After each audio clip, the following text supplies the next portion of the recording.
4부 정면 인터뷰에서 만나볼 분 개혁신당의 조응천 총괄특보 단장입니다.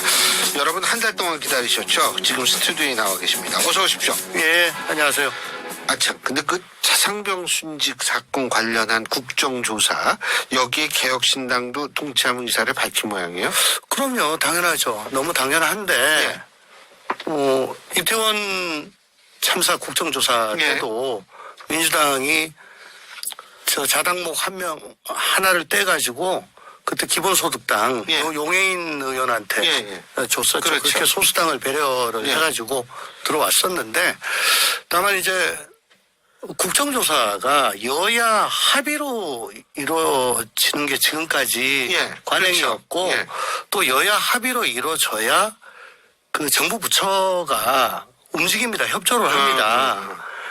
근데 지금 보니까 여당은 아직 적극적으로 뭐 참여하겠다 이런 게 아니고 오늘 원내 지도부한테 그 참여 여부를 일임하겠다.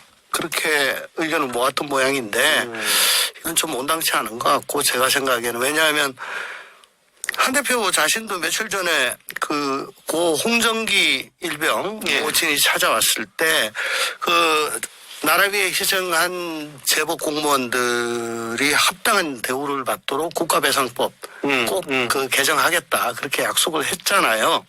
최장병은 아닌가요? 예. 어쨌거나 그 의혹이 아직 안 풀리고 있고 유가족들이 아직도 이건 아니다라고 하고 있는 상황인데 뭐가 됐든 그 진상을 규명하는 데 도움이 된다면 거기는 협조를 해야 된다고 저희는 생각합니다. 그렇죠. 사실은 유가족 분들이 납득하는 것이 가장 중요한 기준이 돼야겠죠. 국가를 위해서 사실 순직한 건데 근데 저는 요새 이 얘기를 하도 뭐 인터넷만 보면 이 얘기밖에 없어가지고 당원 게시판 그거 이제 단계라 그러더라고요. 이거 어떻게 보고 계세요? 저도 사실 말하기 싫어요. 이게 3주를 끌 일이냐. 검사 출신이시니까 여기에 위법적인 사안이 있나요? 만약에 제3자가 한 대표 내 가족 이름을 도용해가지고 자기가 그럼 명의 도용이 되죠? 그렇다면 이제 사법적으로 조금 문제가 될 일은 있고요. 그거 말고 매크로를 썼다는데 매크로 쓸 일이 아닙니다. 하루에 뭐 2개 내지 3개 올렸다는데 뭐 수천 개가 올라가야죠. 그러니까 타인이 그 명의를 도용했거나 빌려가지고 했다면은 그건 형사적으로 좀 따져볼 일인데 이거 법적으로 따질 문제가 아니고 참 한가하다 싶어요. 국민의힘이 지금 참 국내외적으로 높은 파고 속에 경랑에 이 대한민국호라는 큰 배가 지금 이 기우뚱기우뚱 하고 있는 그런 상황인데요. 이 단계 가지고 이걸 3개월을 이렇게 한다. 3주에 3주. 네, 3주. 3주를 이렇게 한다. 2010년에 그 타진요라고. 있었죠. 그 2년 끌었습니다. 뭐 카페가 생겨가지고 타진요. 저또 반대. 참, 이거 타진요처럼 가려고 그래요? 난 이해가 안 되는데, 물론, 한 대표도 이해는 갑니다. 이런 거 빌미 삼아가지고 자기 김옥경 프로젝트로 가려고 하는 의도가 있는 거 아니냐, 왜? 일단 여기 참전하신 분들 보면 김은혜 의원이라든가 강승규 의원이라든가, 용산 수석 출신들이 전면적으로 지금 붙고 있고요. 제가 의아스러운 게 그 단계에 오류가 생겨가지고 이름을 넣으면은 그게 다 검색이 된다는 걸 어떻게 알았을까? 더군다나 한 대표 모친은 아버지를 따라 들어가니까 모친의 이름은 겨우 찾았어요. 저 인터넷에서. 장모 이름은 아무리 찾아도 안 나오는데 장모 이름을 어떻게 알고 이걸 검색을 했을까? 그러니까 왜 여기에 천착해가지고 이렇게 했지? 더군다나 이 오픈되지도 않는 장모 이름까지 해서 거기다 그 강기훈 선임 행정관이 언뜻 듣기로는 용산에서 이 당원 게시판을 관리했다나 담당을 했다나 뭐 그래가지고 나가기가 힘들다 뭐 그런 뉴스를 며칠 전에 본 것 같은데 용산에서 왜 여당 당원 게시판을 관리하죠? 난 무슨 얘기인지 모르겠어. 그러니까 저보다 그 당 내부는 훨씬 더 많이 알고 있을 것 같은데, 그러니까 이게 김옥균 프로젝트의 일환이다. 뭐 걸려라. 그래서 그냥 움츠리고 이거 가족이다 아니다라만 얘기하면은 그냥 끝날 일을 이렇게 3주 동안 끌고 있는 것 같은데요.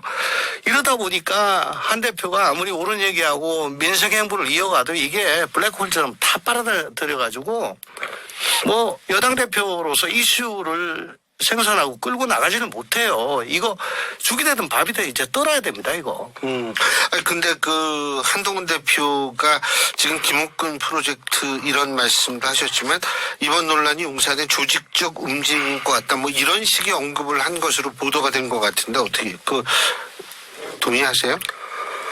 아니, 뭐 그런 의심은 할 수가 있겠죠. 근데 이게 뭐 출처가 명확하지 않아요. 저 한동훈 대표가 직접 육성으로 얘기를 하지 않아서. 예. 그러니까 뭐 자기 측근한테 넋두리 하는 거 정도로는 뭐 얘기를 얼마든지 할 수는 있겠는데. 예. 여기다가 김 여사 특검까지도 뭐 고려해 볼 수 있다. 이런 얘기까지 했다고 흘러나오는 건 이건 뭐 대단히 부적절하다. 왜냐하면은 특검이 재표결 들어갔을 때 이탈돼 가지고 가결되면은 한동훈 내지 친한계가 여권 공멸의 주범으로 뭐 될 거거든요. 그러니까 이게 특검법이란 건 제가 보기에는 벌이 왜 정말 위급할 때 벌침을 쏘지 않습니까?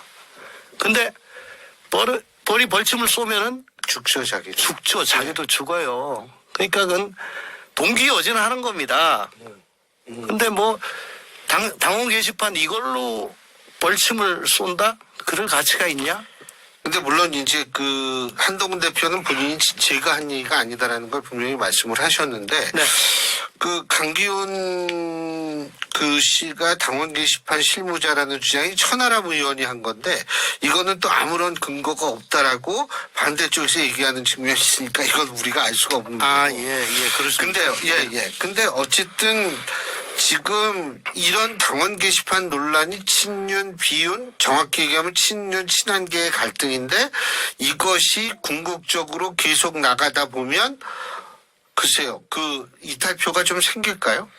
이거 가지고는 뭐 직접적으로 아까도 말씀드렸다시피 네. 이 벌침 같은 거기 때문에 함부로 쓰기는 좀 힘들 겁니다. 만약에 그걸 쓰게 되면은 한동훈 특검법이 지금 박은정 의원이 발의해가지고 있잖아요. 그거 만약에 돌아오게 되면 그 주고받는 게 있는데 대통령이 그냥 공표해버리면 뭐 재의결도 필요 없잖아요. 그렇죠. 예. 그 명태균 씨 문제는 지금 이게 어떻게 그러니까 이게 제가 보니까 찾아보니까 국민의힘 그러니까 여당 중앙 당사를 압수수색한 게 어제가 처음이었어요. 근데 오늘 또거든요. 지방 당사는 했습니다. 민주당 문재인 정부 때. 근데 이게 2번 했는데 어떻게 보세요? 이 첫째 제가 여쭤보고 싶은 게 2번 압수수색하는 게 그런 경우가 종종 있습니까? 검찰에서? 주간에 원칙적으로 하게 돼 있거든요. 예. 근데 뭐 주간에 다 끝나지 못하면. 다음날 또 하는. 예. 다음날 오케이. 왜냐하면 압수수색 영장 그 유효기간이 한 일주일 정도 이렇게 주기 때문에. 예, 뭐 어떤 사정인지 모르겠으나 뭐 밤늦게까지 할까요? 근데 일몰 이후에는 원칙적으로 못 하게 돼 있어요. 그래서 양해를 구해서 할 수가 있죠. 두 번째는 국민의힘이 뭐 그렇게 막 극렬하게 저항을 안 했던 것 같아요. 예? 이거는 어떻게 보세요? 이 여당으로서 법치를 받아들이는 올바른 자세라고 평가하십니까? 우선 뭐 외견상으로 그렇습니다. 그 여당이 뭐 야당처럼 민주당사 그때 압수수색 했을 때 뭐 난리가 몇 번 났었죠. 그렇게 하는 건 정말 꼴불견인데 아마 달라고 그러니까 야 이거 대비다. 그냥 못 준다. 뭐 압수수색 영장 갖고 오든가. 뭐 그렇게 해가지고 뭐 줬다는 얘기도 있는데 어쨌거나 뭐 호사가들은 여기에다가 25일 날 한 대표가 여론조사 개선 TF를 만들어가지고 다 좀 들여다보겠다 라고 한 얘기까지 이걸 오버랩을 시켜보면 오히려 지금 당원 게시판으로 좀 수세에 몰려 있는데 요걸 기바로 해가지고 역공. 왜냐하면은 뭐 명태균 씨와 관련된 22년도 지방선거 혹은 재보궐 이건 자기는 그때 법무부 장관 되거든요. 예. 아무 상관이 없다고. 예. 여기 연루됐다고 의심받는 사람들 거의 대부분이 친윤계죠. 그러니까 뭐 취지는 맞는 거니까. 그리고 여당이 뭐 압수수색 한다는데 협조한다는데 뭐 근데 속내는 그런 게 있는 거 아니냐. 뭐 그런 생각도 들어가요. 이 문제 어떻게 보세요? 이거 일단은 창원지검이 압수까지 했는데 어떻게 이거 이렇게 수사는 금방 끝날 수 있는 사안인가요? 일단은 명태균 씨 구속기간 예. 내에 명태균 씨와 관련된 거는 다 확인은 해봐야 돼요. 구속기간이 20일입니다. 20일인가요? 뭐 다음 달 며칠이라더라. 뭐 3일인가 5일인가 뭐 얼마 안 남았어요. 예. 그때까지 확인할 수 있는 건 다 확인. 최대한 확인을 해야 돼요. 근데 지금 검찰이 볼 때 이게 원래 김영선 전 의원과 명태균 씨의 정치 자금에 관한 문제에서 비롯된 거 아닙니까? 사실? 아유, 그러니까 자기들은 그거만 지금 구속영장은 정치자금법이다라고 얘기를 했는데 그때 이미 뭐 석 달 동안 계속 보도가 되면서 딴 거 안 건드릴 수가 없다는 말씀이시죠? 안 건들 수가 없죠. 예, 뭐 계속 저 녹취가 나오고 예. 증언이 나오고 민주당이요 녹취가 많은 모양이더라고요. 예. 그러니까 이제 그렇다. 아하. 자 그리고 또 여쭤볼 게 너무 많아가지고 이재명 대표 공직선거법 문제는 1심에서 징역 1년에 집행유예 2년 나왔고 그 다음에 11호에 있었던 위증교사 사건에선 1심 무죄가 나왔습니다. 자 법조인 법률가 출신으로 어떻게 보셨습니까? 아니, 뭐 예상을 잘 못했고요. 그 이후에 판결문을 좀 봤는데 예. 조금 좀 잘 안 읽혀요. 그러니까 이게 쫙 눈에 잘 안 들어온다 이 말씀이시죠? 그게 그 법기술자 뭐 이런 얘기가 있잖아요. 그게 뭐냐면 상식하고 조금 어긋나는 뭐 그런 구멍들을 파놔가지고 그걸로 도망갈 수 있게 하고 이제 이런 건데 원칙적으로 법은 도덕의 최소치입니다. 그렇잖아요. 도덕이란 거는 상식 그리고 양심에 기반을 한 거죠. 그러니까 상식하고 부합을 해야 돼요. 좋은 법률, 좋은 판결은. 근데 뭔가 이상을 하니까 도대체 김진성 씨의 일부 증언을 위증에 해당하고 또 이재명 대표가 증언 요청을 해가지고 위증을 한 것도 인정이 된다. 근데 고의성 위증교사의 고의는 없다. 그러면 뭐지? 김진성 씨는 왜 스스로 오버해가지고 시키지도 않은 위증을 그렇게 해서 힘든 일을 겪을까? 그리고 위증을 함으로써 자기한테 뭐 이득이 있어야 되는데 그건 전혀 없고 이 지사가 무죄 받는 거 그게 이득이거든요. 이 관계도 없고 그래서 특히 그 변론 요지서 드릴 테니까 뭐 그거 참고해 가지고 좀 보세요. 그렇게 해주면 좋지 뭐. 그 변론 요지서란 게 말하자면은 검찰의 공소 사실에 대해서 피고인 측이 이건 사실관계에서부터 또 상대방 배척 그다음에 증거관계까지 법리까지 다 모아놓은 게 변론 요지서거든요. 이래서 나는 무죄다. 이래서 나는 억울하다. 그러니까 그거 보면은 지금 이 지사 쪽에서 주장하는 게 뭐구나 라는 걸 알 수가 있게 되는 거죠. 그러니까 뭐 한 2시간 동안 변론 요지서 내용을 얘기해 줄 필요가 없어요. 그냥 보내주면 그 굉장히 위험한 일입니다. 그 검사 시절에 혹시 위증 관련 이 사건을 다뤄보신 적이 저는 있으시죠? 형사부를 별로 안 해서 예, 그리고 뭐 벌써 한 30년 가까이 돼가지고 잘 기억이 안 나요. 제가 왜 그걸 여쭤보냐면, 자, 이게 변론 요지서 보내도 이게 뭐 그러니까 무죄가 나올 정도라면 다른 피고인들, 다른 문제로 지금 하고 있는 많은 일반 피고인들도 변론 요지서를 증인이 될 가능성이 있는 인사에게 보내줘도 문제가 그럼 이제 안 되게 되나요? 그러니까 되나요? 저 피고인이 예. 증인한테 직접 접촉하는 것 자체를 꺼려요. 나중에 통화 내역 조사하면 보면은 나올까 봐. 검찰이 보면 나오잖아요. 예. 그때 회외했지. 예. 이렇게 의심을 받게 되고 또 그러면 그거 아니라고 막 방어를 해야 돼요. 그러니까 정의하려면 변호사끼리 혹은 변호사가 그 증인이 될 만한 사람을 접촉하게 하는 게 맞지. 직접 접촉은 안 합니다. 예. 그 잘못하면 위증교사 덮었으니까요.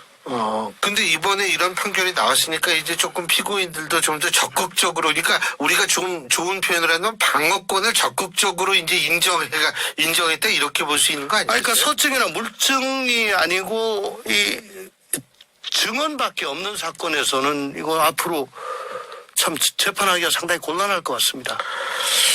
항소심은 어떻게 예상하십니까? 아, 그러니까 이 판결이 계속 유지가 되면 재판이 굉장히 힘들어져요. 예, 위증이 아니기 때문에. 예. 그리고 저 형법 주석서 같은 데 보면은 피교사자한테 구체적으로 찍어서 요렇게 위증을 해달라 혹은 뭐 굉장히 구체적으로 얘기할 필요가 없다. 그냥 대충의 바운더리 범위만 방향만 얘기해줘도 위증이 된다. 그리고 교사한 내용하고 증언한 내용이 달라도 위증이 된다.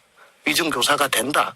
그런 게 그 형법 교과서에 주석서에 나와 있는 얘기들입니다. 근데 이렇게 정말 조금 납득이 안 되니까 이거 아마 상급심에서는 뭐 변동이 있을 거라고 저는 봅니다. 그리고 또 한 가지는, 아이고, 오늘 그 백현동 개발 과정에서 금품을 받아 챙긴 혐의로 재판에 넘겨진 김인섭 씨요. 결국 대법원에서 징역 5년형을 확정받은 거 그렇죠. 아니겠습니까? 자, 언론이 이 김인섭 씨 문제에 대해서 관심을 갖는 건 백현동 때문입니다. 그렇죠. 이거는 이재명 대표와 또 이게 이재명 대표가 지금 이 재판 과정인데 어떻게 연결이 됐냐, 이것 때문에 어떻게 연결이 되는 거라고 보세요? 그러니까 이제 어쨌든 그 대선 전에 제기됐던 이재명 대표 관련해서 각종 특혜 의혹이 있었지 않습니까? 예.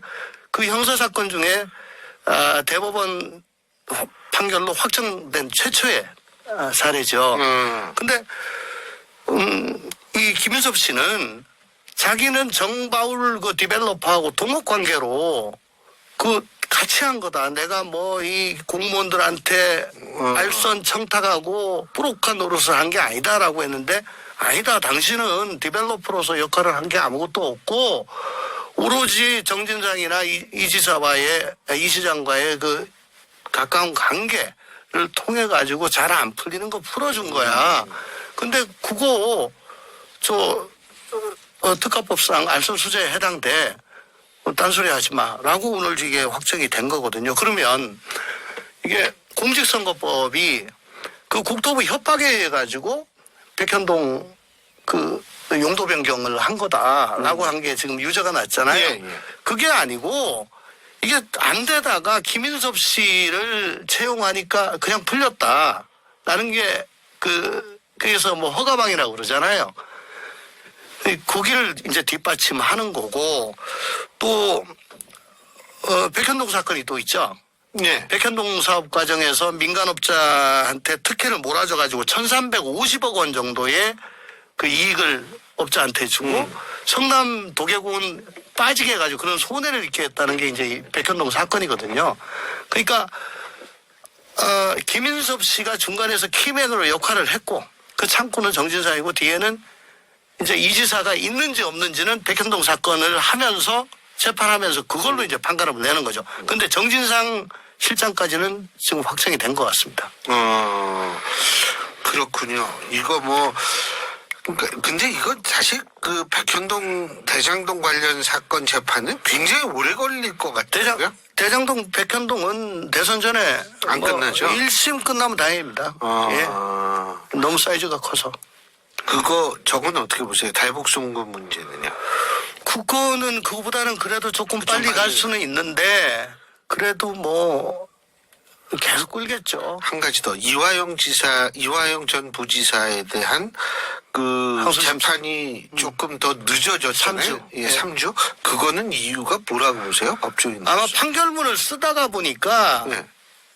꼭 넣어야 될 부분이 있는데 그게 증거 관계로서 뒷받침이 안 되는 모양이에요. 그거 아니면 이걸 이렇게 할 필요가 없는 거죠. 그러니까 요건 사실에 필요한 부분이 지금 구멍이 있어가지고 그걸 보완하려고 보충하려고 하는 것 같습니다. 그러면은 뭐 예상을 할 때 지금 9년인가요? 9년 반, 9년 6개월이죠. 그게 항소심에서 조금 어떻게 줄거나 이럴 가능성은 어떻게 보세요? 아니 뭐 양형은 9년 6개월이 워낙에 세기 때문에 좀 네. 줄 가능성은 있고요. 무죄는 뭐 그렇게 가능성은 없지 않느냐 뭐 그렇게 봅니다. 그리고 오늘 또 민주당이 대장동 백현동 사건을 수사했던 강백신, 어미준 두 명 검사에 대한 탄핵 청문회 개최안도 표결 처리를 했는데 뭐 이건 어떻게 보세요? 아니 근데 요새 탄핵이 뭐 너무 많아가지고 예.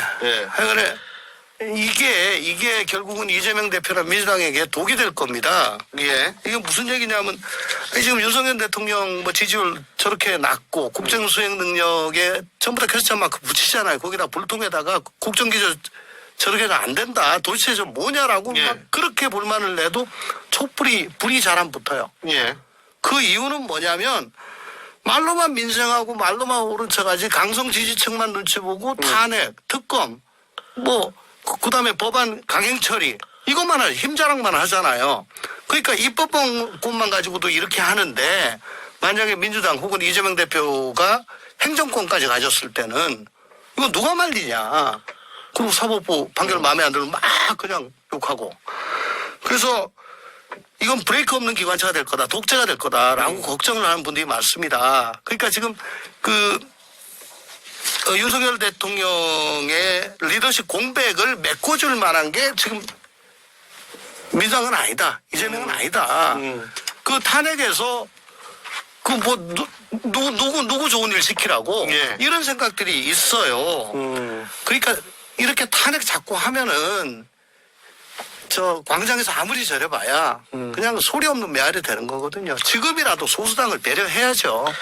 알겠습니다. 자, 오늘 말씀 여기까지 듣겠습니다. 고맙습니다. 감사합니다. 예, 지금까지 개혁신당의 조웅천 총괄특보단장이었습니다.